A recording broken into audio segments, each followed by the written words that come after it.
When we look over the last 2 decades, we notice that there is actually an improvement in cardiovascular mortality by 30%, secondary to increased awareness as well as increased use of current medications for cardiovascular disease.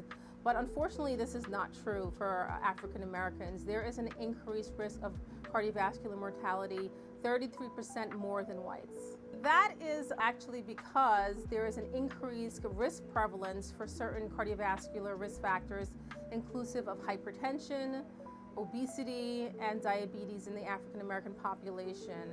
And this is really biological partly, secondary to some genetic factors. There's known genetic factors that are associated with hypertension, but there's also a big non-biological component that needs to be discussed.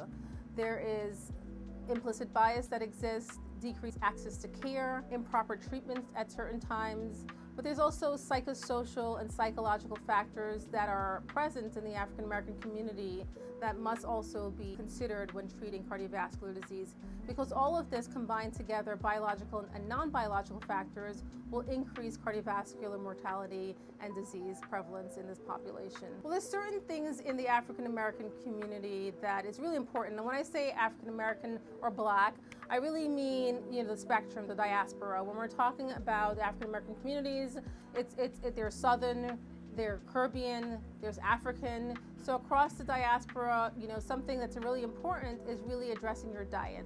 As we know, the Caribbean diet and the Black diet and the Southern diet is really a high in salt, carbohydrates, as well as saturated fat. And that combined with the Western diet, which is really rich in red meat and high fructose corn syrup, it really is a bad combination of cardiovascular disease. So it's really important to really go back to the kitchen and really revise these cultural recipes that we all love so much and really try to change the salt content. That's one thing that you can do to change the salt content. Eliminate salt if you can completely and change over to green seasonings.